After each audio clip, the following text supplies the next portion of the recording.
Brought to you by V-Guard, co-powered by Sensodyne. सर्वात प्रथम या ठिकाणी छत्रपती शिवाजी महाराज, ज्येष्ठ नेते किसन वीर आबा, मदनप्पा, लक्ष्मणराव तात्या, बाळासाहेब भिलारे या सर्व महान नेत्यांना विनम्र व्यक्तीच्या माझ्या वतीने, व्यासपीठावर उपस्थित असलेले सर्व मान्यवरांच्या वतीने आणि समोर माझ्या उपस्थित असलेले सर्व आपण लोकशाहीतल्या राजांच्या वतीने मी विनम्र अभिवादन करतो। आज या ठिकाणी आवर्जून या अशा अत्यंत महत्त्वाच्या धावपळीच्या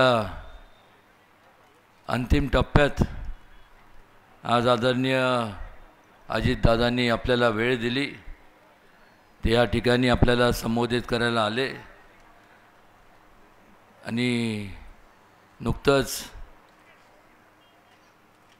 ह्या मतदारसंघाचे कार्यक्षम आमदार, कार्यसम्राट आमदार मकरंद आबा यांनी त्यांच्या मनोगतामध्ये संपूर्ण काय कामं झाली याचं संपूर्ण आपल्या समोर तपशील दिला आणि त्याकरता दादा या ठिकाणी आले। मी मनापासून या ठिकाणी त्यांचं स्वागत करतो। या ठिकाणी आवर्जून आमदार देवयानीताई फरांदे देखील माझं मनोबल वाढवण्याकरता आल्यात, त्यांचं देखील मी स्वागत करतो आणि व्यासपीठावरती उपस्थित असलेले ज्येष्ठ नेते बकाजी आबा पाटील, माझे मित्र नितीन काका पाटील, प्रतापराव अण्णा, धैर्यशील दादा कदम, अशोकराव बापू गायकवाड, अमित कदम, उदय कबुले, संजय बाबा गायकवाड, नितीन बुरगुडे पाटील बापू, राजू शेठ राजपुरे, दत्तानाना ढमाळ, बाबूराव संगपाळ, प्रमोददादा शिंदे, श्यामराव घाडवे, शशीदादा पिसाळ, दिलीप बाबा पिसाळ, सुनील तात्या काटकर, मदनप्पा भोसले, अनिल सावंत, राजेंद्र अण्णा तांबे, विशाल तोष्णीवाल, सीमाताई जाधव, स्मिताताई देशमुख, किरण नाना साबळे, राजेंद्र लवंगारे, मनीषाताई कैसास, विमलताई पार्टे आणि असंख्य या ठिकाणी उपस्थित सर्व ज्येष्ठ श्रेष्ठ या मतदारसंघातले सर्व वडीलधारी मंडळी, माता भगिनी आणि माझ्या तरुण मित्रांनो, सर्वप्रथम या ठिकाणी आज आमच्या सगळ्या मकरंद आबांच्या विनंतीला आणि माझ्या विनंतीला मान देऊन आपण या ठिकाणी आपला बहुमोल वेळ खर्च करून वेळात वेळ काढून आपण या ठिकाणी आल्याबद्दल आपल्या सगळ्यांचे मनपूर्वक मी स्वागत करतो आणि आभारी मानतो। मकरंद आबांनी त्यांच्या भाषणात उल्लेख केला की विकास कामांचा उल्लेख केला। मला त्यावर एवढंच सांगावंसं वाटतं की ज्या वेळेस एवढ्या मोठ्या प्रमाणात जेव्हा निधी उपलब्ध होतो त्याच्या मागं कारणं असतात।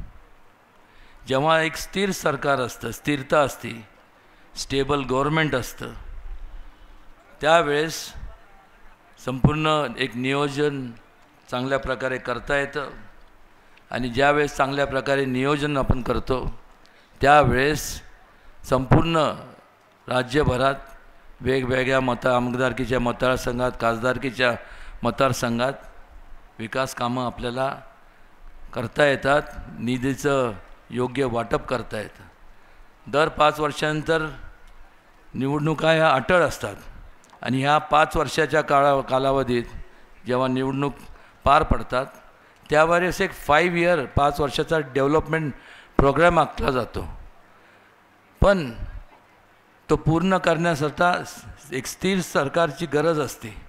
ज्या ठिकाणी अस्थिरता असते त्या ठिकाणी तो प्रोग्राम किंवा तो जो प्लॅन 5 वर्षाचा जो प्लॅन आहे तो कधीच आपण पूर्णत्वाला नेऊ शकत नाही.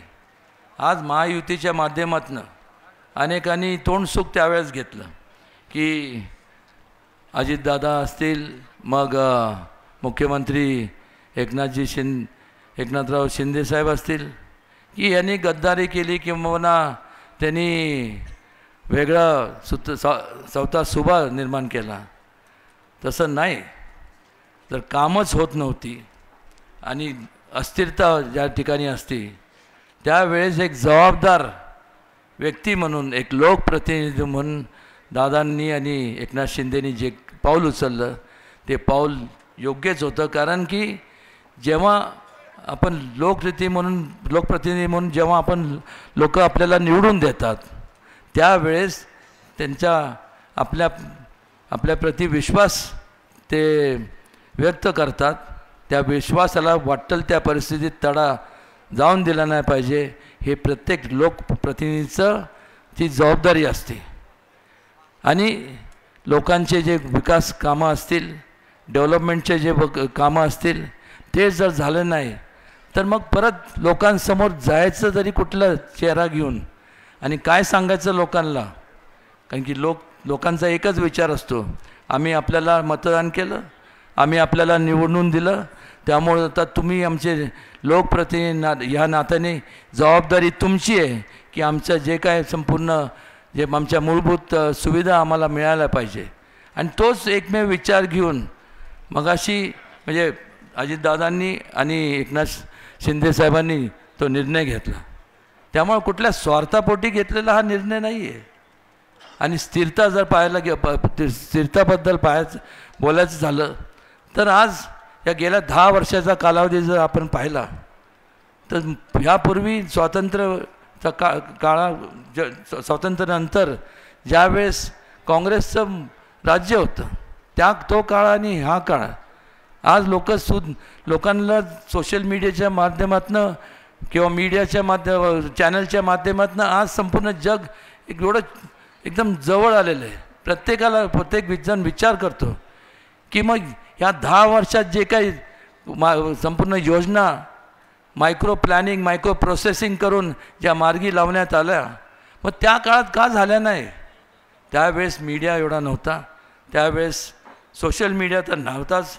आणि त्यामुळं आपल्याला लोकांना ज्या ठिकाणी आपलं वास्तव्य आहे त्याच्या पलीकडं काय चाललं हे कोणाला समजत नव्हतं.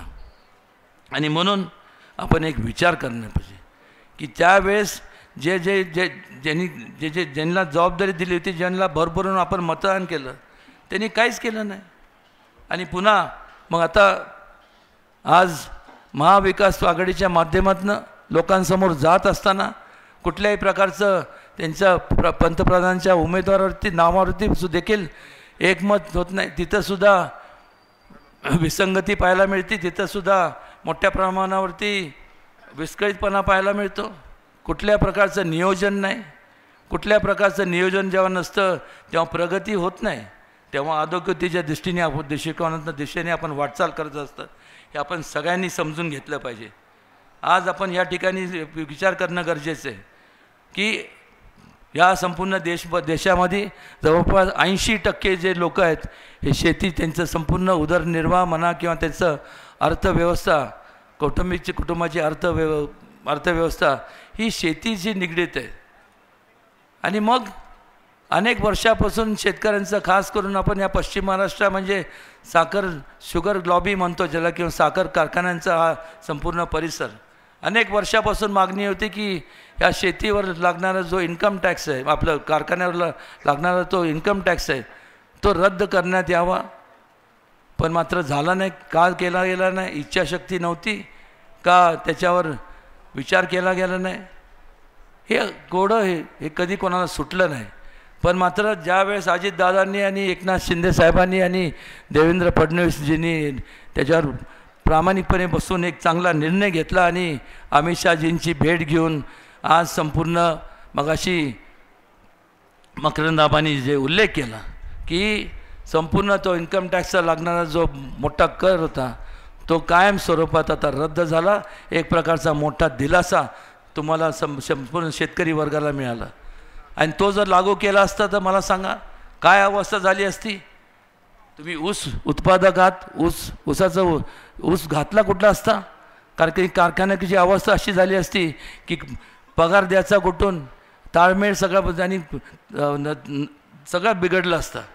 आणि त्यामुळं या बारकावे पाहणारं आता जे भारतीय जनता पक्ष आणि महायुतीचं शासन आहे हे एक प्रगतीच्या दिशेने वाटचाल करत आहे. त्याचबरोबर आपल्या ह्या संपूर्ण एवढ्या बारकाईने म्हणजे त्या काळात नुसत्या घोषणा झाल्या, गरिबी हटाव देश बचाव, जय जवान जय किसान. काय योजना आखल्या गेल्या गरिबांसाठी, काय योजना किंवा योजना राबवल्या गेल्या जवानांसाठी, काय योजना राबवल्या गेल्या किसानांसाठी म्हणजे शेतकऱ्यांसाठी. नुसतं घोषणा दिल्या आणि लोकांचे पोतं आणि भरभरून मतं अनेक वर्ष घेतली. पण ह्या 10 वर्षाच्या कालावधीमध्ये घोषणा त्यांनी दिल्या पण त्याची पूर्तता कोणी केली तर संपूर्ण भारतीय जनता पक्ष आणि आदरणीय दादा एकनाथजी शिंदेसाहेब, देवेंद्रजी फडणवीस ह्या महायुतीच्या नेत्यांच्या माध्यमातून त्याची पूर्तता झाली हे आवर्जून या ठिकाणी मला सांगावंसं वाटतं. त्याचबरोबर आपण जर बारकाईने विचार केला की ह्या मतदारसंघात एकंदरीत आपण जर पाहिलं तर एवढ्या मोठ्या प्रमाणावरती निधी उपलब्ध जो झाला त्याकरता एक स्थिर सरकार होतं म्हणूनच उपलब्ध झाला. उद्या जर आपण जर चुकीचा निर्णय जर घेतला तर बाकी काय होत नाही. 99 साली असाच एक लोकशाहीतल्या आपण सर्व राजांनी निर्णय घेतला आणि त्यावेळेसचं जे शासन होतं त्यांना जेव्हा सिंचनाचे संपूर्ण प्रकल्पासाठी निधी उपलब्ध होत होता त्या शासनाला आपण सर्वांनी घरी बसवलं. 1-2 नाही तर तब्बल 15 वर्ष. आणि आज जे महाविकास आघाडीचे जे उमेदवार आहेत ते त्यावेळेस पालकमंत्री होते आणि त्यावेळेस त्यांच्याकडे सिंचन खातं होतं. पण मात्र ह्या संपूर्ण पश्चिम महाराष्ट्राचं सोडूनच द्या, महाराष्ट्र सोडून द्या, पण साधं सातारा जिल्हा ह्या जिल्ह्यातले जे संपूर्ण प्रकल्प हे रखडले गेले. एक नवा रुपयासुद्धा ते निधी ह्या कुठल्या कामांसाठी दिला गेला नाही.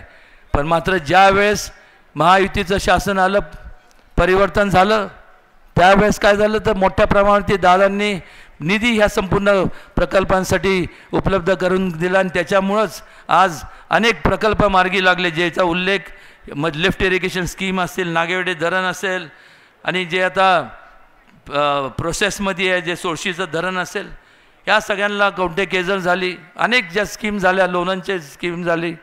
हे कशामुळे झालं, हे कशामुळे झालं त्याचं मूळ कारण म्हणजे लोकांच्या प्रती असणारं त्यांची एक आदरभाव असावा लागतो जो आज त्यामुळं ह्या गोष्टी हे प्रकल्प मार्गी लागतात. आणि आज या महायुतीच्या माध्यमातून संपूर्ण लोकांसाठी वेगवेगळे क्षेत्रामध्ये किंवा आज आपल्याला माहीत आहे की हा जो वाई मतदारसंघ आहे म्हणजे त्याच्यात खंडाळा तालुका आला, त्यात तुमचा वाई तालुका आला आणि महाबळेश्वर तालुका आला. त्यावेळेची परिस्थिती काय होती, अनेक वर्षापासून सगळं खंडाळा तालुका म्हणजे सगळं माळरानच आपल्याला पाहायला मिळत होतं. आणि त्यामुळं इथं तीच परिस्थिती तुमच्या महाबळेश्वर तालुक्याची, डोंगरी संपूर्ण परिसर. आणि मग कुटुंबाचा देखरेख करण्याकरता अनेक लोक फक्त अंगावरच्या कपड्यावर मुंबईसारख्या नवी मुंबई, ठाणे, कल्याण, पिंपरी चिंचवडसारख्या ठिकाणी त्यांनी धाव घेतली फक्त आपल्या कुटुंबाचे पोटाचे खळगे भरण्याकरता. आज मला सांगा त्या ठिकाणी मला अभिमानाने सांगावंसं वाटतं त्या ठिकाणी गेले अंगावरच्या कपड्यावर, पण त्या ठिकाणी स्वतःच्या हिमतीवर बलबुत्यावरती त्यांनी आज एवढ्या मोठ्या संस्था निर्माण केल्या ज्याचा अभिमान आपल्या संपूर्ण सातारकरांना वाटावा. कारण की कोट्या आणि कोट्यावधी रुपयाची उलाढाल त्या ठिकाणी होती. ज्यावेळेस इथं ते गेले त्यावेळेस ते बरेचसे माथाडी त्या कामगार म्हणून त्या ठिकाणी गेले. त्यावेळेस या संपूर्ण पाटण तालुक्याचे आणि ह्या संपूर्ण सातारा जिल्ह्याचे सुपुत्र कैलासवासी अण्णासाहेब पाटलांनी त्यांच्या संपूर्ण त्यावरती अन्याय होता कामा नये. त्यांना न्याय मिळाला पाहिजे. त्यांचे संपूर्ण हक अधिकार हे अबाधित म्हणजे व्यवस्थित राहिले पाहिजे. ह्यासाठी ती संपूर्ण योजना ती संघटना स्थापन केली, ती करण्यात आली. पण अलीकडच्या काळात तर वेगळंच पाहायला मिळतं आहे. सर्व म्हणजे जवळपास 4,000पेक्षा जास्त कोटींचा तिथं संपूर्ण अफरातफर झाली. ज्या लोकांच्या जीवावरती तुम्ही संपूर्ण ज्यांनी लोकांनी तुमच्यावर विश्वास ठेवला त्या लोकांनाच डबऱ्यात घालण्याचं काम आपल्याला पाहायला मिळालं. आणि मग सांगायचं की हे लोक म्हणजे मी काय कोर्टात गेलो नव्हतो, मी उमेदवारी अर्ज दाखल केला जसं त्यांनी पण आम्ही उमेदवारी अर्ज दाखल केला, पण आम्ही नाही कोर्टात गेलो की मला 7 तारखेपर्यंत मला लोकांशी संवाद साधायचा आहे आणि कृपया मला बेल मिळावं. हे मला का करावं लागलं नाही, कारण की मी कुठलाही गैरप्रकार केलेला नाही आणि भविष्यात देखील करणार नाही. पण ह्यांना ज्या वेळेस अर्ज दाखल करायच्या अगोदर 2 दिवस अगोदर कोर्टात गेले, जर तुम्ही काही केलं नसेल तर मग तुमचं मन का तुम्हाला खात होतं, जायचं नव्हतं कोर्टात. आणि मग कोर्टात गेले आणि मग त्या ठिकाणी त्यांनी अर्ज दिला की आम्हाला 7 तारखे हे मतदान होतोपर्यंत आम्हाला जामीन देण्यात यावा. कोर्टाने सरळ कागदपत्र काय न्याय देवतं काय जर खोटं जर त्याच्यावरती विश्वास नाही ठेवायचा तर कोणावर ठेवायचा.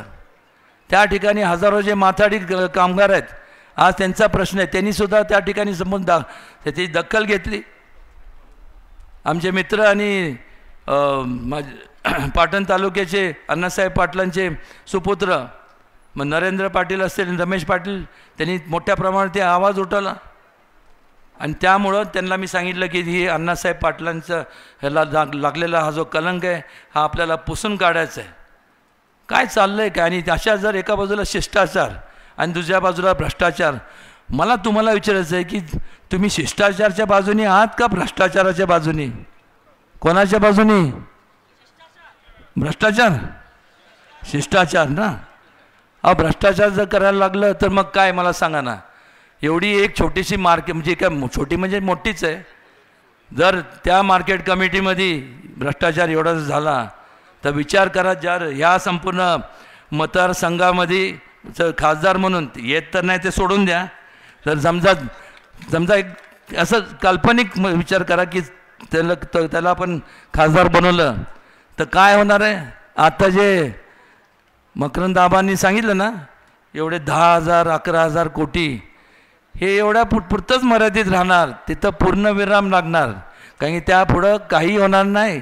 आणि तुम्ही ना समाज सांगतो तुमचे खिसे आहे ना आणि कपाटं त्याला फार बिल्डिंग करून ठेवा, कारण की त्याच्यातसुद्धा काही शिल्लक ठेवणार नाही. विचार करायच्या गोष्टी असतात.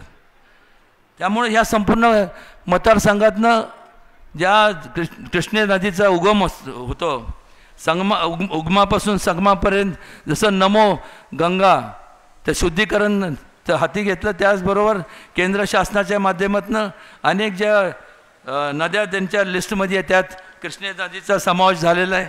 त्यामुळे त्या धर्तीवर या संपूर्ण कृष्णा नदीचा सुद्धा आपण शुद्धीकरणाचा आपण कार्यक्रम ह्या 5 वर्षाच्या कालावधीत राबवणार आहोत, जेणेकरून कुठल्याही परिस्थितीत कोणाच्या आरोग्याला धोका निर्माण होऊ नये. आणि त्याचबरोबर ह्या संपूर्ण निसर्गरम्य परिसर आहे, मोठ्या प्रमाणात ते टुरिस्ट केंद्र शासनाच्या माध्यमातून टुरिस्ट फॅसिलिटीज असतात. मग तुमचं नाईट सफारी असेल किंवा मग तुमचं म्हणजे जो वन विभागाचा ज्या जमिनी आहेत त्यातसुद्धा संपूर्ण आपल्याला शासनाकडनं मान्यता जसं रणथंभोर नावाचं एक ठिकाण आहे, तिथं टायगर सँच्युरी म्हणजे जसं सह्याद्री व्याघ्र प्रकल्प इथं आहे, त्याच प्रकारे तिथंसुद्धा रणथंभोर व्याघ्र प्रकल्प आहे. त्या धर्तीवर मोठ्या प्रमाणात निधी आणून ते सुद्धा आपण चालू करण्याचा आमचा मानस आहे. ह्या संपूर्ण खंडाळा, शिरवळ, केसुर्डी या ठिकाणी मोठमोठे जे कारखानदारी पाहायला मिळते, त्याच प्रमाणावर तशाच धर्तीवर वाईची जी थोड्याफार प्रमाणात थोड्या जी दुर्लक्षित झालेली किंवा तिथं जास्तीत जास्त कारखानदारी कशी येईल आणि रोजगार कसा उपलब्ध होईल यासाठी सुद्धा आम्ही प्रयत्नशील राहणार आहोत. जेव्हा आम्ही म्हणतो तेव्हा मी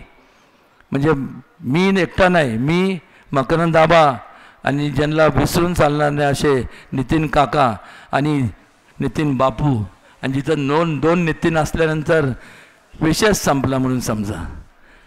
हे सर्व निश्चितपणे करत असताना केवळ आम्ही एकटं जसं आमच्या स्वतःच्या मतावर मी निवडून जाऊ शकत नाही किंवा निवडून जाऊ शकत नाही, तसं आमच्यामुळं तुम्ही नाही आहात. तुमच्यामुळं विनम्रपणे सांगतो की आमच्यासारखे लोकप्रतिनिधी आहेत आणि त्यामुळं तुम्हाला विश्वासात घेऊन तुमचा संपूर्ण कुठल्याही प्रकारे तुम्हाला ठेस न लागता किंवा तुम्हाला तुमचं जे मत तुम्ही देता आम्हाला बटन दाबून, त्याच्या एवढंच महत्त्वाचं जर काय असेल तर तुमचं वैचारिक मत म्हणजे तुमच्या सूचना असतील त्यासुद्धा महत्त्वाच्या आहे. आणि त्यामुळे तुम्ही एक लक्षात घेतलं पाहिजे, निवडून दिल्यानंतर तुमचं जबाबदारी संपत नाही, त्यातून चालू होती. प्रत्येकाने त्याचं हे लक्षात ठेवावं, कारण की आपापल्या ज्या ज्या ठिकाणी तुमचं वास्तव्य आहे त्या ठिकाणी नेमकं आपलं काय केलं पाहिजे याची जास्त माहिती तुम्हाला आहे.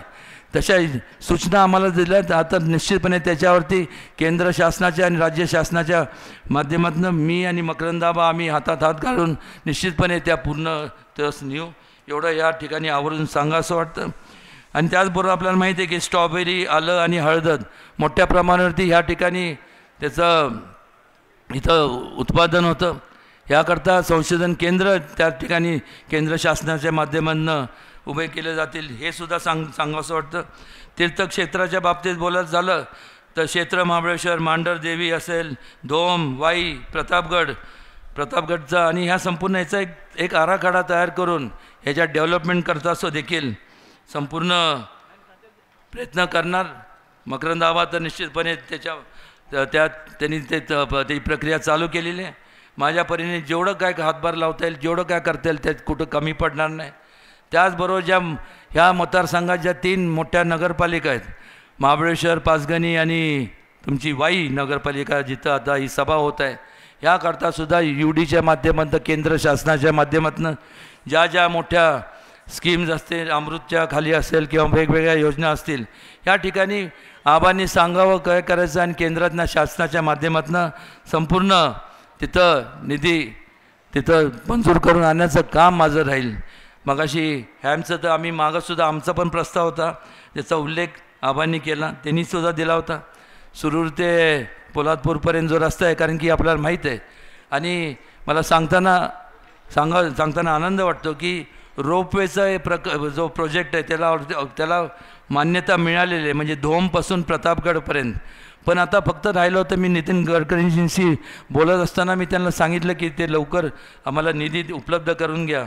पण दादा त्यावेळेस मला नितीनजींनी सांगितलं की ते महाराष्ट्र शासन ते करणार आहेत, त्यामुळं आपण ते म्हणजे लक्ष देऊन दिलं तर निश्चितपणे ते होईल याची मला खात्री आहे. आणि त्याचबरोबर एक सांगतो, मगाशी स्वाभाविक आहे प्रत्येकाला महत्त्वाकांक्षा असणं, आणि का नसाव्यात, का उदयनराजेंनीच त्या पदावर राहावं, का दुसरं कोणी नाही. आणि त्यामुळं नितीन काकांशी सुद्धा एक भावना होती की आपल्याला पण म्हणजे ॲम्बिशन प्रत्येकाला जर नसली तर मग आपण कुठं आयुष्यात कुठं पोचूच शकत नाही. आणि त्या हिशोबाने मी दादांना विनंती करणार आहे की दादा, नितीनसारखा एक चांगला उमदा असं एक नेतृत्व आहे, त्याला ह्या बाबतीत योग्य ते आणि महत्त्वाचं स्थान आपण देण्याचं काम करावं, ही विनंती संपूर्ण ह्या मतदारसंघ आणि संपूर्ण सातारा जिल्ह्याच्या वतीने आपल्याकडं मी करतो आहे. बराच वेळ झाला त्यामुळे मी आपला फारसा वेळ घेणार नाही. दादांचं आपल्याला मार्गदर्शन ऐकायचं आहे.